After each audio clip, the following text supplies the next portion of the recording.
Hello dear friends, ఎలా ఉన్నారు? బాగున్నారా? మరొకసారి మీ ముందుకి ఈ విధంగా రావడానికి దేవుడు నాకు ఇచ్చిన మంచి సమయాన్ని బట్టి నిజంగా నేను ప్రభువుని స్తుతిస్తున్నాను. సందేశంలో 100% మీ భక్తి జీవితానికి చిన్న పరీక్ష. ఈ 100%లో మీరు ఎంతవరకు వచ్చారు అనేది ఆలోచించేయండి. మీ జీవితంలో ఒక 10% వచ్చారా, 20% వచ్చారా, 50% వచ్చారా, 75% వచ్చారా, 80% వచ్చారా, లేక 100కి 100% నేను ఎలా అయినా ఉన్నాను.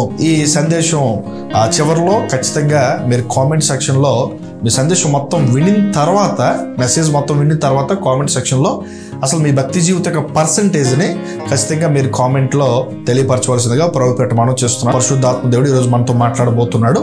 జాగ్రత్తగా ఆలోచించేద్దాం. దైవ భక్తి కలిగినటువంటి ఒక వ్యక్తి కొన్ని వాటిని విసర్జించాల్సినటువంటి అవసరం ఎంతో ఉంది. చాలా మంది ఏం చేస్తున్నారంటే భక్తి ముసుగులో ఇదే రైట్, ఇదే కరెక్ట్, నేను బాగానే ఉన్నాను, నేను సరిగ్గా ఉన్నాను అనుకుంటారు చాలా మంది.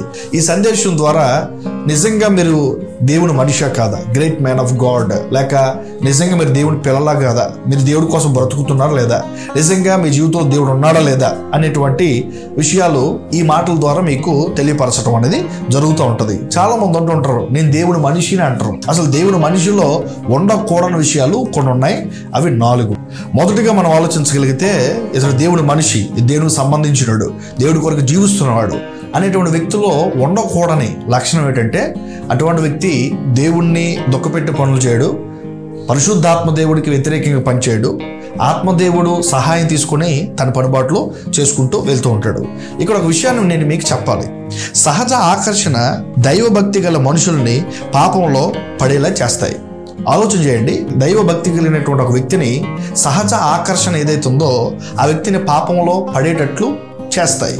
అంటే దేవుని కొరకు జీవిస్తూ, దేవుడు పని చేస్తూ, దేవుడి కోసం ప్రాణం పెట్టేటువంటి ఒక వ్యక్తి కావాలని పాపంలో పడ్డానికి ఇష్టపడ్డాడు. కారణం ఏంటంటే ఆ వ్యక్తిని సహజంగా ఆకర్షణ ద్వారా పాపంలో పడేటట్లు ఆ పరిస్థితులే మారుస్తాయి. ఉదాహరణకి మనం సంసోను జీవితాన్ని చూస్తాం. సంసోను కావాలని పాపంలో పడలేదు, కానీ ఒక ప్రమాదకరమైన మలుపు అక్కడ మనం చూస్తూ ఉన్నాం.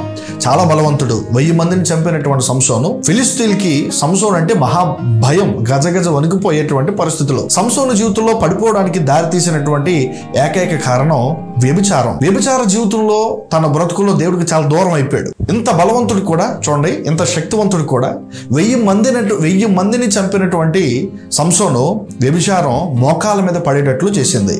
మన యొక్క శత్రువును పట్టుకున్నాం అని వారి గొప్ప పండగ చేసుకుంటున్న సందర్భాన్ని మనం చూస్తూ ఉన్నాం.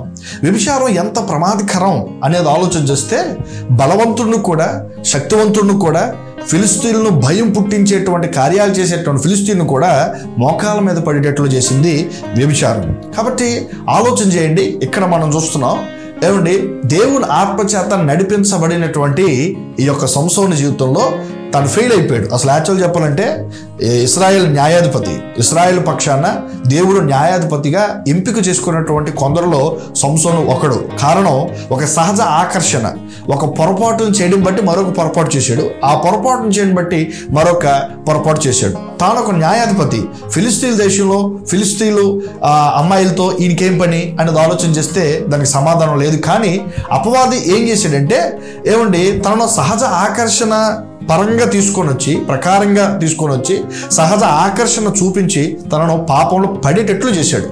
కావాలని పడలేదు, పడేటట్లు ఆ పరిస్థితులు అక్కడ తనకు అనుకూలంగా అపవాది మార్చినట్లుగా చూస్తాం.